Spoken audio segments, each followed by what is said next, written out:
Good afternoon, everyone, and welcome to the Department of Orientation and Community Student Involvement summer webinar series. Today, we're going to be talking about your arrival, so things you need to be doing leading up to arrival as it pertains to orientation and housing. Today, we have a couple of partners, well, my boss and a partner, to help us here today. My name is Maria Bucarano. I am one of the program coordinators for orientation this year. If you could all introduce yourselves. Thank you. Good afternoon. My name is Mike Baumheimer. I serve as the Director of Orientation and Community Student Involvement. I've been working here for the past 4 years and just jumped on board the department back in June. Hi everyone, my name is Mike Piacentino. I'm a Manager for Marketing and Communications with the Department of Housing and Residential Land. Awesome. So I have a couple of questions here today, but if you all have any questions, please make sure to include them in the chat, and we'll get to them at the end of the webinar. So I'm going to start with what should students be doing to prepare for their arrival before orientation? So as students start to prepare, you've been receiving summer communications through us all throughout the past couple of months here with different reminders and different informational resources that will serve you well as you do arrive here on campus. One of the most major things is obviously register for Kane Kickoff by going into Kane Link, registering both yourself and then notifying your family members to also register as well as a part of that. They're very much encouraged to attend, and all those preparations will help us as we plan out our sessions. Also reviewing different resources that you have. So looking at Kane Link, making sure you have any to-do list items taken care of within that system, as well as following up on the final steps of your road to UM and completing those necessary tasks. And then for resident students, within the next couple of days, we'll have all of our your move-in time assignments and days will be loaded into Kane Link. You're also going to get an email from our department directly to your university email address. So you can check out there and that'll tell you exactly what day and what time you'll be moving in. On the topic of move-in, how exactly does move-in work? So this year is the second year that we're bringing what we call cruise ship move-in to the University of Miami. And what that means is every student, like I mentioned, will be pre-assigned a move-in day and time. And during that time, when you arrive to campus, when you pull up in front of your residential college, you'll actually have a team of staff and volunteers that are going to unload your car for you, put all of your items into a cart, and take them up to your room for you as well. And since all of our staff and volunteers are doing the move-in work for you, that frees up time to go check in for orientation, get your Kane card printed, meet your RA, get to know some of our staff. So we're doing all the heavy lifting for you. And there's on our website, if you go to miami.edu/housing/fall move-in, you can actually see a video walkthrough of how exactly cruise ship move-in will work. Awesome. And do you have some advice for families or new students as it pertains to move-in? So what I would recommend that everyone does is take a look at our website, like I mentioned, miami.edu/housing/fall move-in. We have a lot of really helpful tips in there, as well as a suggested packing list for students of items that you probably want to think about packing along with you. I think other than that is just kind of look forward to it, be prepared. It is an exciting, it can be a little sometimes crazy, hectic day. There's lots of activity going on. It's an exciting time. So I say just come in with an open mind, make sure you bring plenty of water, and just get ready for an exciting day. All right, so I'm going to shift gears a little bit. We call our orientation program here Kane Kickoff. Mike, can you talk a little bit about what Kane Kickoff is and what the purpose of it is? Definitely. So with Kane Kickoff, it has two programs as a part of it. One is for our new students that are incoming, both first-year students and transfer students. And then also Kane Kickoff entails a family Kane Kickoff for our parents and family members that comprise that. So really with this, it's a mandatory program for students to come in and be able to really acclimate well to the institution. It's a multi-day program to really experience all the different parts of the University of Miami, from the academic components to the social components, making sure that your time here as you begin your journey is really a positive note. For the parents and family members, we have a 2-day family Kane Kickoff available for you. This is the purpose to really, again, adjust you to our university community, to provide you with resources, connections, and different departments all throughout the time that your student will be here. And when and where can students find a program, like a booklet or a program of our program? So currently with our program, we have details as far as a schedule outline available on our website. So if you go to miami.edu/orientation, that will take you to our website that has the schedule outline in a PDF format. Coming up next week on August 1st, everyone that's registered for Kane Kickoff will receive a link to the full booklet. The student booklet is filled with different sessions for each day. It's about a 45-page booklet, so a lot of information, a lot of great detail will come forth from that. as well as the parents and family members that have registered for Cane Kickoff will also receive an additional link regarding their booklet for intra-sessions, for the dean's meetings, and also their activities that they will be a part of. So, Mike, you brought up the, like there's a packing list, a suggested packing list on your website.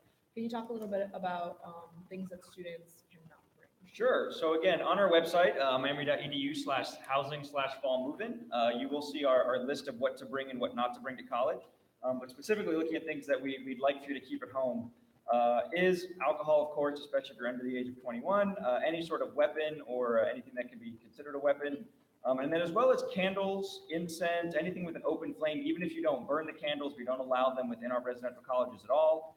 And then also we do not allow any pets. So any animal that you want to bring into your residential college has to be pre-approved through the Office of Disability Services. The only pet that we do allow is if you want to have a pet fish in a fish tank, in a 10-gallon fish tank. Those are allowed, but all the other pets, lizards, snakes, you name it, those all have to stay home. A couple more nitty-gritty questions. Can students rent a fridge or a microwave, or should they bring their own? So when it comes to fridges, microwaves, it's up to you. We do have a company that we partner with. It's called Bedloft. All resident students should have received information at that to their house. Again, also available on our website. Bedloft.com does provide mini fridges and microwaves that you can rent. A lot of students do take advantage of that because the good news is they drop it off for you and they pick it up for you at the end of the year. But also an equal number of students will decide to go out and purchase one themselves. What we do recommend is that you get in touch with your roommate. You can see all their information is also in your housing portal on CaneLink.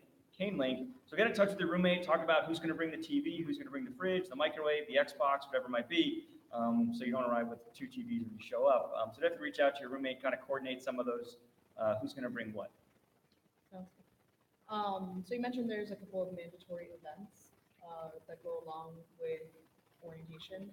Can you talk about how students can find out what mandatory events they should be going to? If there's anyone, for example, for commuter students who might be planning on just coming on Wednesday, is there something on Tuesday that they should know about? Something like that? Sure. So within the link that you'll receive next week when we go through the registrations, you'll receive your Cane Kickoff booklet in full. Within that booklet, you'll see all the different sessions and programs and activities that are offered. Some are mandatory and some are more optional drop-in ones. The ones in that booklet that have a star in front of them, those are the mandatory programs that you will attend. As you come to campus here, you'll be paired up within an orientation group. So you'll have an orientation fellow. You'll also, if you live on campus, you'll have a residential assistant. You'll also have commuter assistants and transfer assistants, depending upon the different populations that you are a part of. And each of those will kind of then help to guide you and answer your questions as far as which events are mandatory, which ones you're able to kind of drop in and pick from all throughout the course of your time within Cane Kickoff. Back to my why do we use the term residential college and not dorms?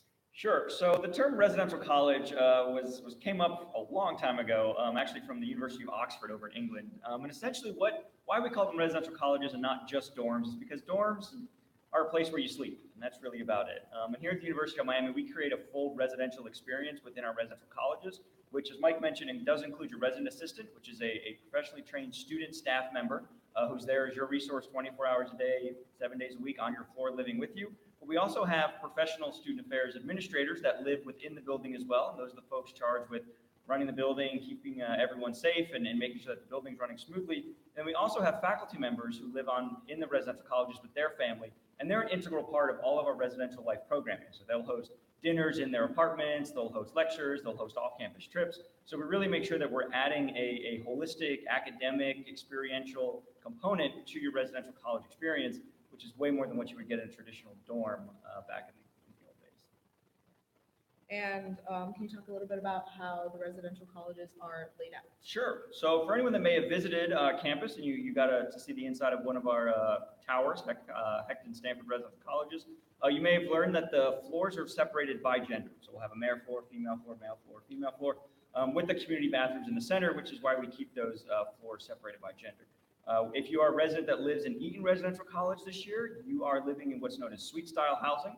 So you'll have 2 rooms with 2 double rooms, so 2 people living in each room with a shared bathroom in the middle, and we call those our suites. So each one of the suites is separated by gender. So you have 4 guys or women. And then on the floors, it could be all mixed together. So you might have a suite of 4 men, suite of 4 women, suite of 4 men, and then that could be all mixed up. And then the same is true for residents that might be living in Mahoney or Pearson. And how can students bring guests into the building, if they can at all? Sure. So during the day, it's up to you to bring in guests as you like. We do have, again, for those that may have visited, you notice all the different places where you have to swipe your cane card to get into different levels of access to the building. During the day, the front doors of our buildings are mostly open, and then once you get into the residential spaces, you do need to have a cane card with you. So just make sure that your guests are with you at all times. Overnight, we do switch over to a much more secure environment where every resident that walks past the front desk of the residential college must swipe in with security staff, and any guests that they would like to bring also have to sign in with a photo ID as well. A little bit more on housing. If there's an issue between roommates, who should they reach out to? Sure. So the best thing to do if you are experiencing an issue with your roommate is first to reach out to the roommate themselves. A lot of times we hear most of the roommate conflicts that we deal with are just simply communication issues. People are maybe sending text messages when an in-person conversation would be better, or you're having, your roommate staying up late at night and you're not a big fan of that. Talk to your roommate first.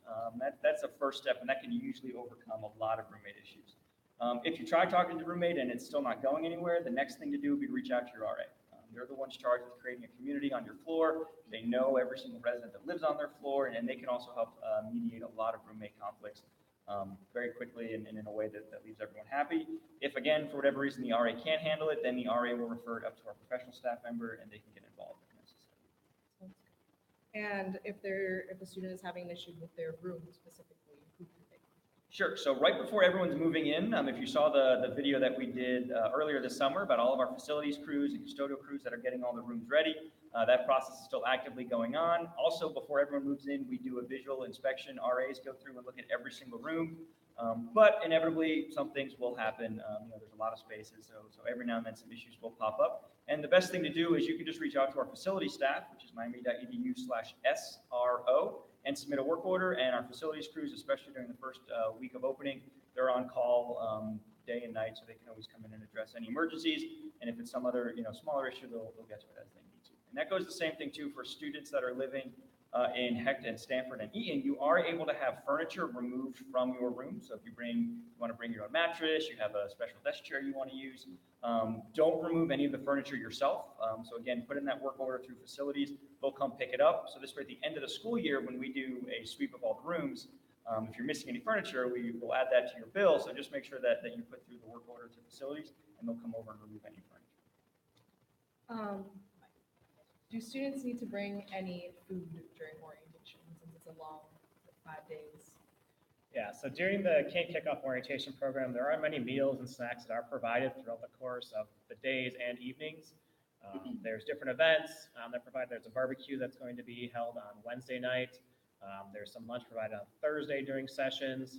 Hurricane Productions puts on a lot of evening events that have free food and entertainment. But during the course of the day, obviously, if you wish to bring a snack along to kind of keep yourself going, we definitely encourage that. There's many places on campus to eat. We have our own food court, dining halls, our own convenience store that's going to be open as well. So there's different ways. If you don't bring something and you still have a craving throughout the Cane Kickoff program, you can stop at different eateries on campus to pick up something. Last couple questions. What advice do you have for students during Cane Kickoff? What I would say for during Cane Kickoff is really just pace yourself. It's a lot of days, a lot of information is being given to you. It's all very important information.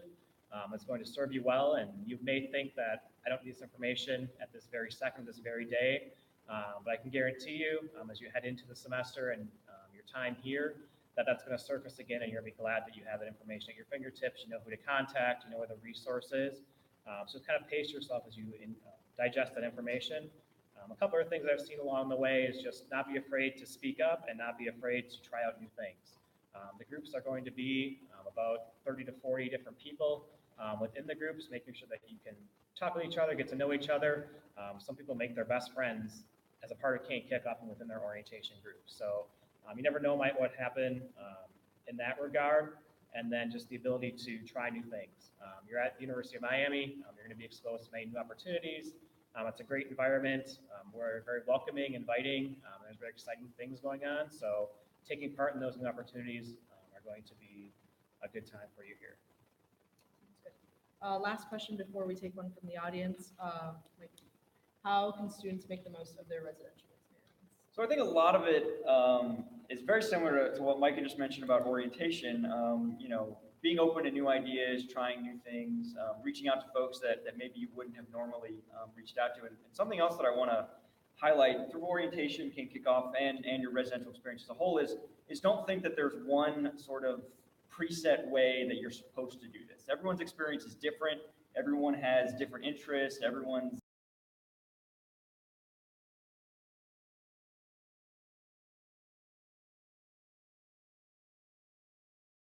that we run in the residential colleges all throughout the year, a lot of different faculty, a lot of different programs that maybe you're